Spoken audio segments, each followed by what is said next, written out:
our next guest very familiar to anybody who's seen a Harry Potter film, and that is, well, pretty much everybody. Oliver and James Phelps portrayed Fred and George, the fun-loving Weasley twins. They are in our province in conjunction with Harry Potter, the exhibition at the Telus World of Science in Edmonton. Welcome, guys. There's always one. Right? There's always one, and we've got one. I have to say, before we get to your journey as the Weasley twins, because I'm so curious about what it must be like to be you, this stuff is like, I mean, this is the real deal. Mm-hmm. Are you immune from the kind of magic that is Harry Potter because you've been so immersed in it? Because this makes, you know, Anne really excited. Yeah, definitely. I think one thing that, we've been fortunate to be, we've gone different locations all over the world with this exhibition, but this is one that I used whilst I was filming, and we always thought that when we wrapped, they'd give us them. But right. They didn't. They get shipped off. So I've got Guy Jesse there so that we don't steal them. Well, so we can't take them away. But you can tell that it's real because I actually snapped mine. Admit it, you must have taken something from the set. Legally, no. Legally, but there is no. one of these missing. Okay, so. I would think so. Now let's talk about you guys getting cast in this film to begin with. It was already such a hot property in terms of a book. Did you know what you were in for? We knew that it was popular, and we knew that it was big. I mean, I'd read the first 3 books, mm-hmm. and the 4th one had just come out when we went for the parts, and we kind of just rolled with it. And we knew there were 2 films, and then we knew there were going to be 3, mm-hmm. and then, you know, 8 is a pretty big step, but considering they kept getting more popular and more popular, it was a great ride. Well, and then what happened to your lives during the process of these films? Sure. We went ginger for 10 years, which was, that was an experience. It was an experience turning into school one day. Did you go back between films at all, or you just remained? We did. From the first 1 to 4, so that was about 5 years, we were solely ginger. And then I gave our hair some break, so we went back to our natural hair colour. But I've now got a newfound admiration for when girls have their hair done. I always like to say, it's a pain. It looks good. Yeah, so it's a real pain. I know the stress on having roots done. So yes, it is. It's an enormous pain. But what happened to you in terms of your level of celebrity? Because these aren't just normal films; these are massive.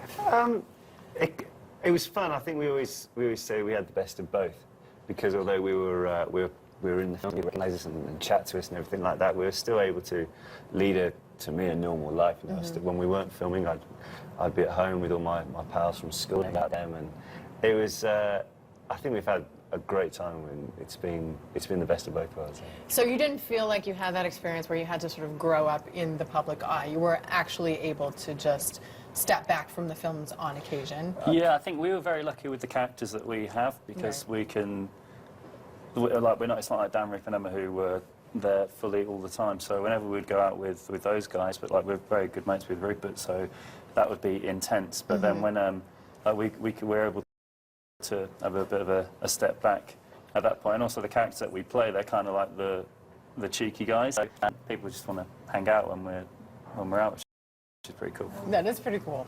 Now, we've got some artifacts here from the actual exhibit that's happening at the World of Science. Let's talk about some other things that we could see there. Sure. There's certain parts of the exhibit where you can even, if you ever fancy a pitch, and throwing through the hoops there, or pulling mandrakes. So there's some interaction there as well. And there's also certain spots where if you stand, you'll hear Voldemort talking to you. But you won't hear it from everywhere. You'll only hear it from one spot, which is something to look out for. And the whole thing, I mean, we've been fortunate to be with this tour in quite a few cities. And it's always great to see the expectation, and it's great to be here, and everyone in Alberta really up for it. Really up for it, and I mean, it spans such an incredible, you know, age group in terms of. I mean, I read the books, and I'm not young, and kids love this. I mean, it's really for everybody. What are some of your favorite artifacts from the movies? I do like these. Actually, these stuff quite hits. Obviously, these items were what we used in the films. But actually, at the exhibition, they've got one of the dragons, and it's the craftsmanship that you can see it's gone into it. Because what we found from seeing it in other cities is that like dads take their kids and they haven't necessarily seen the films, but then they get really just fascinated by how much detail goes into making the props. So I think if you're not interested necessarily in the Potter stuff, then the craft of the filmmaking and everything is also there to look at. They're incredibly beautiful. I mean, we're just getting some close-ups now. Do you remember any spells? Since your wands are here? Gosh, since my swans are here, I can't remember now. There was the Expecto Patronum we did quite a lot, but I never got to see what my Patronus charm was. Where I was a bit disappointed about that. Did you cast any spells this morning, particularly? Not this morning, no. Still a bit jet lagged for that. Yeah, it's early. It's 7:18. We can't ask the Weasley Twins to cast spells. So incredibly cool to meet you guys and to have this stuff in front of us here. Harry Potter, the exhibition, Telus World of Science in Edmonton. Yes, we're encouraging you to go up the road to Edmonton. March 9th, it kicks off. For more information, head to breakfasttelevision.ca. And I think there's a special sneak peek this week also. This is what I'm hearing.